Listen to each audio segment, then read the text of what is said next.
নমস্কার, সবাই কেমন আছেন? ছোট্ট একটা ব্লগ, সেটা হচ্ছে আজকে আমাদের ছিল 5 জুলাই হ্যাপি অ্যানিভার্সারি। আর অ্যানিভার্সারি আসলে সচরাচর তেমন একটা সেলিব্রেট দেশের বাইরে আসার পরে করতে মন চায় না, কারণ কোনো প্রোগ্রামই আসলে দেশের বাইরে থাকলে করতে চায় ইচ্ছে করে না, কারণ হচ্ছে পরিবার ছাড়া। তারপর ছোট পরিসরে আমরা আমাদের সারাদিনের ব্যস্ততা, যেমন ওর অফিস ছিল, ছেলের বন্ধ ছিল বাট ওর অফিস ছিল, অফিসে গিয়েছে, আমি ওর রেগুলার যেভাবে দুপুরে লাঞ্চ দেই লাঞ্চ নিয়ে গিয়েছি। তারপরে সন্ধ্যায় একটু টুকটাক আয়োজন বলতে গেলে ছেলের সারপ্রাইজ, সে নিজে একা দোকানে গিয়ে এই কেকটা কিনেছে এবং তারপরে আমি আর আমার হাজব্যান্ড মিলে তো একটা কেক কিনেছি। এই যে আমাদের ছোট একটা সেলিব্রেট, এবং 11 বছর সম্পূর্ণ করেছে আপনাদের আশীর্বাদে। আপনারা সবাই আশীর্বাদ করবেন যেন এভাবে আজীবন, জানি না ভগবান যতদিন ইচ্ছা হবে দুজনে যেন একত্রে থাকতে পারি, এটাই সবার কাছে চাইবো আশীর্বাদ হিসেবে।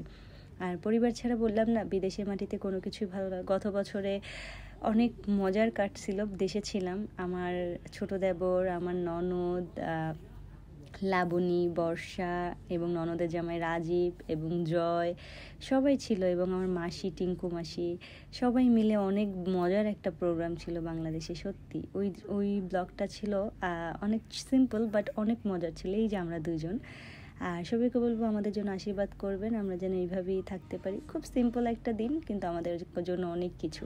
আর সাথে আপনাদের সাথে আমাদের কিছু পিকচার আপলোড করব, দেখতে পারবেন। সত্যি আমরা অনেক ফান করি, আমাদের সিম্পল অ্যানিভার্সারি সেলিব্রেশন, বাট অনেক সুন্দর ছিল সত্যি। এবং দুপুরে চিকেন বিরিয়ানি করেছিলাম, আর সাথে কিছুই না, সিম্পলি ও বলছে দুপুরের খাবার, কারণ কালকে ছুটির দিন আছে, আমরা বাইরে যাব, 2 দিন ছুটি। কারণ আসলে রেগুলার ডেতে তো ওইভাবে অনেক কিছু করতে ইচ্ছে করলেও ইচ্ছে হয় করতে পারি না, তার জন্য কালকে ছুটি আছে, কালকে ঘোরাঘুরি থাকবে, অনেক কিছু থাকবে। আর সবাইকে বলবো আবারও আমাদের জন্য আশীর্বাদ করবেন। আর দূর প্রবাসে আছি, ঈশ্বরের আশীর্বাদে এর পরের অ্যানিভার্সারিটা যেন বাংলাদেশে করতে পারি, সেই আশীর্বাদটাই করবেন। আর সত্যি বলতে গেলে সত্যি আমাদের লাইফটা খুবই সিম্পল, এবং আমরা খুব মজা করতে পছন্দ করি, 2 হাজব্যান্ড ওয়াইফ। আর সবাইকে বলবো ছবিগুলো কেমন লাগছে সেটাও জানাবেন। আর সবাই ভালো থাকবেন, সুস্থ থাকবেন। নমস্কার।